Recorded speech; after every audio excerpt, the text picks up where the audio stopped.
Hello everybody, welcome back to the channel. So today I really want to talk about a bunch of brands that are gonna rise up through the ranks this year. And just based on one of the things you can see, don't click off the video. I will explain every single brand into some amount of detail. So first brand is Me Vicky. Oh, goodness, I don't know how to pronounce it. I'm not French. So originally, I was doing a live stream with my friend, the Fashion Archive, and somebody had pointed this brand out to me. So I checked it out. I looked on Google. Like, if you Google says just Me Vicky, it comes up the most dope shit you've ever seen in your life. So, anyways, yeah, I was like, oh, this has got to be a cool fashion brand. So I looked, and I saw, for some reason, they only uploaded a couple pictures of the show, like, per day.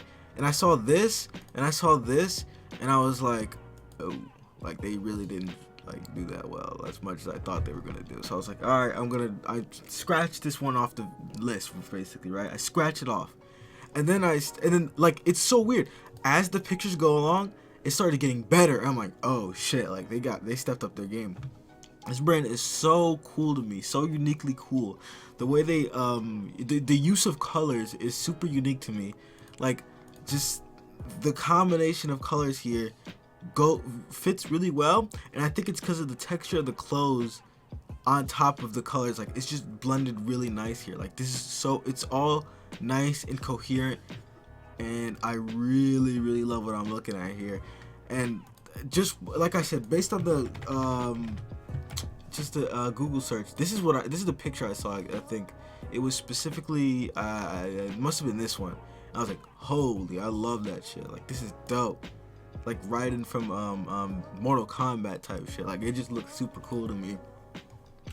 And I think this first, like, show that they had this year, this is stellar. Like, this is amazing. I really hope to pick up one of their pieces very soon, 'cause I don't have any pieces by them, but I definitely would like to do so soon. So this is gonna start off the video. By the way, they're in no particular order.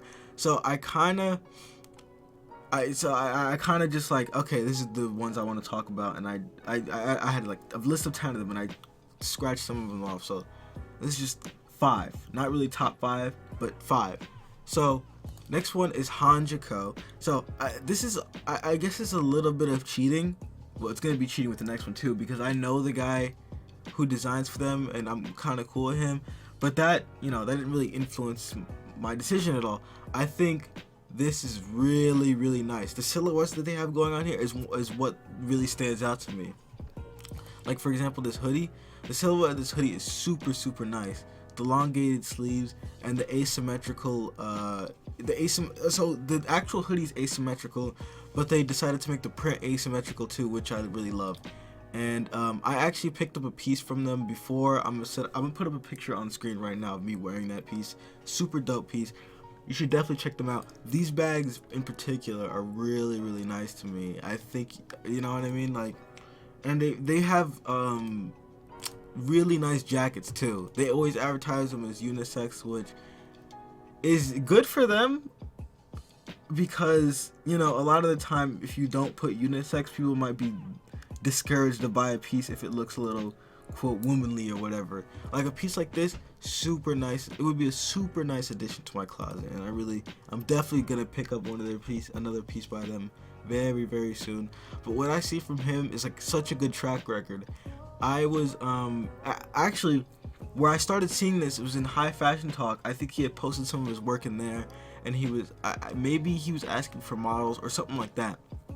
But I saw the pieces, and I was like, whoa, like, this is super dope. And I immediately followed back when they had, like, during the first drop he had, and he had this transparent bag. I'm gonna try to find it for you. This bag went like triple uranium. Like, it went crazy. A lot of people were rocking this bag for a while, and I saw it like everywhere.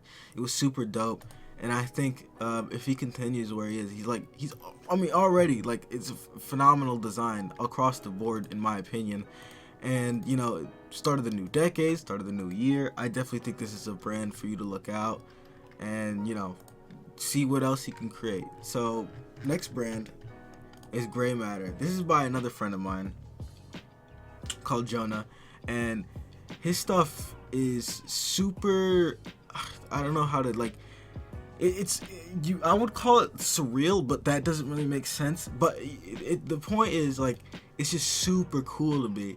The coolest part to me is that for every piece, he has like a description, right, of the piece.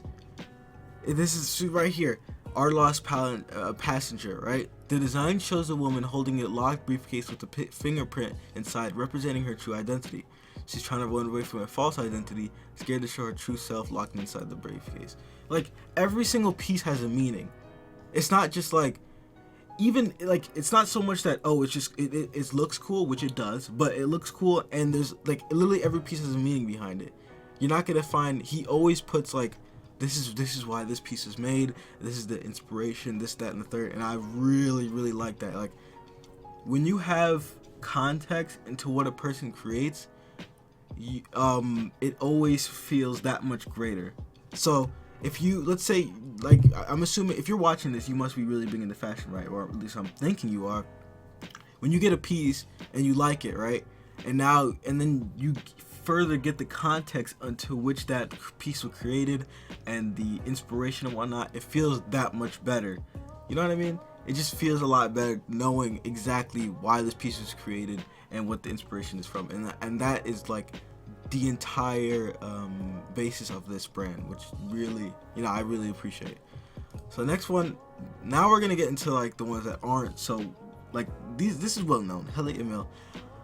I've been looking at this stuff for a very long time, right? Well, since like it came out, and it's super it's like such a sleek type of brand, so sleek and sheer, and you this is kind of like a I don't know how to describe it, but it's very like techy, you know what I mean, like techwear-esque type vibe. And like I said, everything's so sleek, and it looks, the great thing about this brand, in my opinion, is that all of the clothes fit together so well. Like, obviously, when you have a brand, the clothes are going to fit together pretty well because that's what designer entails, right? And that's what designer wants. Whenever you see you running down a fashion show, walking, the pieces together are supposed to go together, right? That's just a given. But for here, it just feels like, it almost feels as though you can't wear one piece without the other. That's how coherent the design process is, and it's so seamless. With it just feels really nice. Like this, I feel like not any of these pieces would not look as good individually as they do together. The sum of their parts are worth more than them individually. You know what I mean? And that I really appreciate for a brand. And that is just what their whole brand is to me, in my opinion. And that's not to say you can't pick up their pieces by themselves, because I really like their pieces, especially some of their stuff like this. The tech suit with tonal reflective details, buckled strap harness, complex strap box bag with magnetic closure. I mean, Jesus Christ, that is fucking insane. I saw this and my head exploded. Like, super nice. I love the design here, and I definitely think, even though it's already like, this is not like it's not a smaller brand like the other ones I mentioned. This is pretty big, but even still, I still think like this is gonna even get increasingly bigger in 2020. So you should definitely be on the lookout for a Elliott Bill. Now this last one, people might hate me for, but OffWhite. Now before you click off the video, I just wanna, if I saw their last collection that dropped, and I made a video about it, like, oh, is OffWhite starting to reach a new level of maturity, right, with their new show? And what we saw there is only one piece had the arrows, and no pieces had the air quotes, right? And it seemed to reach like some type of maturity level, like I just said. And the point I put this here is, if they can really stick to the guns in that sort of respect, where they cut out the shtick and the bullshit that they did before, this could really turn out to be a good, like an actual good brand, without all the jokes or the cringe of how it usually was you know, when you see a kid wearing all off-white, it's very wince-worthy. But if they move to a new level where it's like, all right, new maturity, new type of designs, stuff that actually looks good. Because I've said before in previous videos, I just think Off-White is just so terrible. But what I saw from that show was phenomenal. And if they can continue going with that stride, I definitely think this is a brand to look out for. Especially if they don't use any more hair quotes. If they start using that, then, you know, we can see something really cool going on. But that's just my opinion. Let me know some brands that you think is going to come up in the future, and I might make a follow-up video to this one. Thank you, and peace out.